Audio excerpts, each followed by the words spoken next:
and welcome to Talks with Dr. Ford, whatever you want to call this. I am Dr. Patricia Ford, and I want to talk to you today about how your health is never going to last.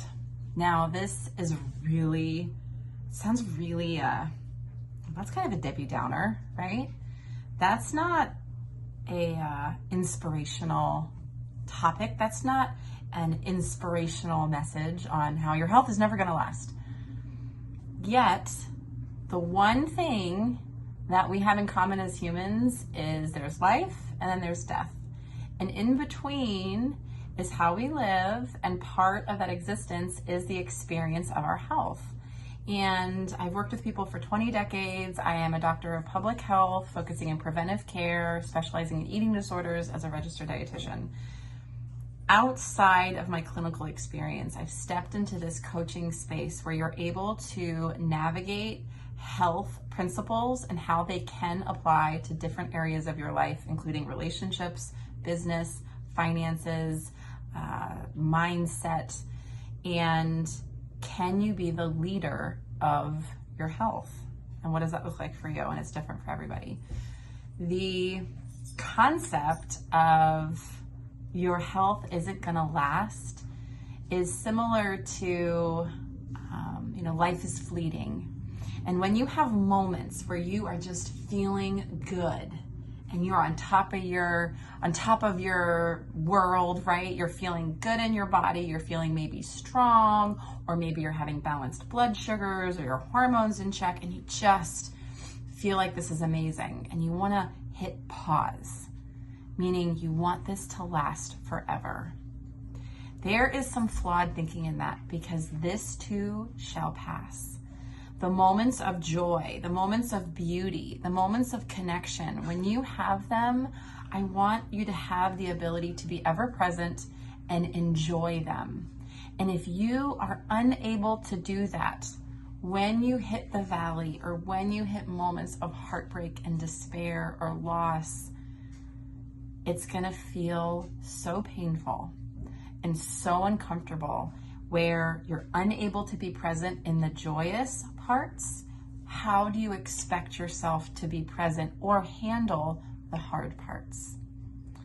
There will be pain, and there will be experiences that you wish weren't happening, or they feel unfair. But how are you going to navigate them if the joyous parts are also, you're not able to handle them? You are guaranteed kind of ups and downs, and how you choose to navigate them is up to you. I've heard lots of different quotes on, life is kind of like surfing, learn how to ride the waves. And I always have loved that quote, because can you surf the waves? And sometimes you're gonna belly flop and it's gonna be painful. Sometimes you're gonna get barreled and you're gonna get hurt, and you have to take a break. You have to get out because that was really scary.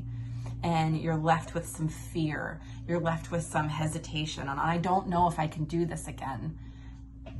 And then the courage and the confidence comes back from not feeling sure of yourself. It's feeling that fear and doing it anyway. So what does that look like in your health? It might be asking for help. It might be hiring somebody to help you see your blind spots. It might be taking a course where it's really uncomfortable. You really don't want to talk about your finances. You really don't want to talk about your relationship, but it's not good. And it can be better. Or you're just lying to yourself that it's fine. I'll just suck it up and bite my tongue and just live my short existence, not in my authentic self. And I know there's so many layers to this. The one thing that you can have a say in is your health, for the most part.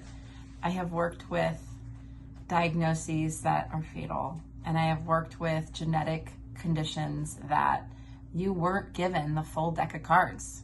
You have a genetic condition that you didn't ask for. And so how can you handle that with the best to your ability? How can you handle that with support in your corner? How can you handle that so life isn't as hard? And that is possible. And so when you're navigating hard things with health, sometimes you don't have the executive functioning, meaning you can't focus because you're navigating some really heavy grief or navigating some heavy depression or anxiety. I've done all three of those things. It is really hard to function under stress. It is hard to function under depression or when you just think life isn't worth living. You don't make the best choices.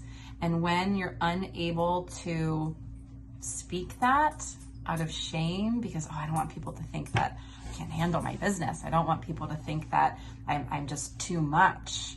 I don't want people to think that I'm a Debbie Downer and I just got to get over it. We live in a society where it really suppresses emotions, and some society cultures are very big like that. Some, it's your small immediate family where your feelings and your experiences are suppressed. And if that was your childhood, you might not know any other way than to appease or please everybody else. And so you don't know what it's like to have your own preferences or your own experiences, and that be okay, no matter how much or how little that experience is for you. So in regards to your health, it is really important you find providers and you find people and you find a circle that validate your experience, and that's okay. It's also important to find spaces and providers that maybe challenge your opinion. And are you coachable? Are you able to look at that and say, this person actually has a lot to offer?